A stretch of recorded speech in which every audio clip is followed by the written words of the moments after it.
It's Heather from Tomatoes, Poppies, Everything Gardening. Thank you for being here and welcome back. Today we're going to do something very important that I have been putting off. It is winter weeding.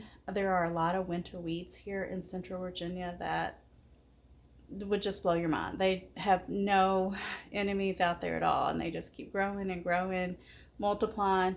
Some are starting to flower, so they will be putting out seeds very soon.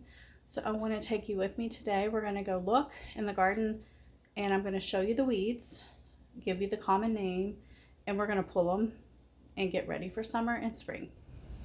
Aren't those so cheery today? All right, we're just going to focus on the walkway. This right here. This is the only place we're going to work and focus. You can see there are plenty of weeds to work with and a lot of good stuff too. Like there are peas, viola, but lots of nasty, horrible weeds. So this is it. This is today's chore. We're going to get this walkway weeded and figure out what we're going to plant along this strip here on the right for summer. I tried tomatoes here last summer. Maybe do that again. I always do some kind of pea or bean in this section of the trellis. This side should not be too bad. This is a very horrible weed that I hate. There's a wild strawberry. Let's see if I can pull it. It has no flavor. You can eat it, but it has no flavor. It tastes like water. I don't think any of the animals around here like to eat it. And it will spread and spread and spread. But now if you wanted to cover, just some ground, this could work for you. I think you actually can buy seeds for this. But very close to where I pulled these are 2 corabels. And those are definitely keepers and valuable. So that's why this job is so tedious, because I have to go weed by weed, plant by plant, seedling by seedling, so I don't pull any of the good stuff. I think we'll start on this corner on this side because there are less weeds and it's not as overwhelming. So let's just start here at the rain barrel. This is one of my most favorite plants in the whole world. Forget-me-nots, perennial forget-me-nots. They will self-seed, and they are evergreen here, and they flower in the very early spring and even in the shade. See a little bit of moss there and some kind of weed. Kill the weed but keep the moss. My husband considers the moss a weed. I love it, so I will recycle it and put it somewhere else. And there we go. It's in the walkway now. So this looks like a weed. And that is a wild chive or wild onion. That is definitely a weed to me, even though I could eat it if I wanted to. I don't want them in the backyard. Our chive is gone. We've got corbel, columbine. He probably needs more sun, but it looks healthy right now. More moss, and this horrible, horrible weed. This is hawk's beard. Should have pulled this out when I first saw it. It's really big. So I'm going to use my little teeny weeny shovel to get this so I don't pull out anything good. And it broke. So it should be okay. You definitely want to try to get all the root if you can. And I'm doing a little cleanup here as well. I'm leaving some leaves, but breaking some of them up, crumpling them so they can break down into soil. And looking for little tiny weeds that are hiding, like these little guys right here. So they look cute right now, but that's actually mouse ear chickweed, and it will be very, very invasive and messy and try to take over the world.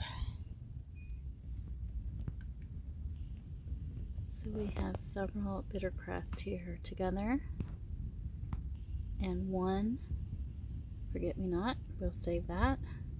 These 3 will go, and then this whole area is open for something to be planted. I have no idea what I will plant here yet, so I'm going to take these seeds, if there are any left, and just put them right here to hopefully germinate more corbels. Love corbels.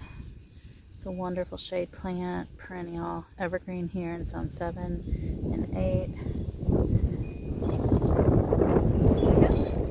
Alright, this tiny section looks really good. And I forgot to tell you, there is a lot of, oh gosh, I can't even think, creeping Tom in here too. Okay, so we're going to move over here onto the other side. You can see some forget-me-nots. This one needs to get moved. Some of the wood sorrel, that needs to get pulled. Another one of those hawk-speared weeds, and some more of the bitter cress. All of those need to come out. Get this looking much nicer. So I'll have different grasses. I think this is maybe even bluegrass. Different grasses, chickweed, and some more of that wood sorrel. And of course some beautiful little violas. That's a viola. Okay, there are the corbels again. This is another of the hairy bitter crest. And this is the common milkweed, common chickweed, not milkweed, chickweed. Try to get that out. It likes to spread. Look at that. This could take over very easily. Here is another one of those wild chives. This one's very tiny. See if I can wiggle it out. Ugh. You don't want it to break. And it broke. This is speedwell. It likes to hide in with my thyme. So it kind of likes to blend in a little bit. It makes it hard to find. But if you like do a scent test, smell it, it does not smell like thyme. So this guy needs to go down in the bin. I'm still in the same area. I haven't moved very far. Another item that I usually try to remove is this pennywort, but I may leave it just for ground cover. Some people actually buy the seeds and grow it, so maybe I'll try just leaving that in place. I found a patch of the hairy bitter cress that is flowering. I mean, it is kind of a pretty little flower, but soon it will produce seeds, so we need to get rid of it. I don't think I got all the root.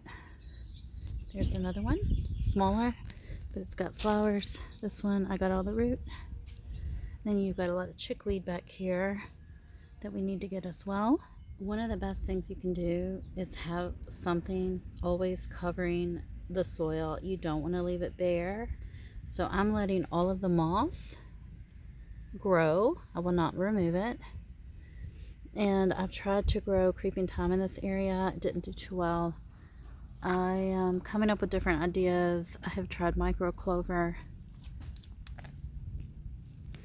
You can see this is a big patch of the mouse ear chickweed. See how it kind of looks like little mouse ears?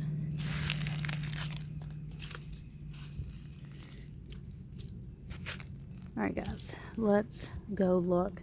But if you have any ideas on a ground cover that would work in a part shade, and even shade areas too, because I have a lot of shaded areas, let me know. I mean, the creeping thyme does okay, but not great. You can see some of the micro clover that I started last year. I don't know, it's doing okay. Maybe I will try to buy more seeds. It is just extremely expensive, but it is pretty, it is evergreen, and it is a nitrogen fixer for your soil. So maybe. I wish it wasn't so expensive.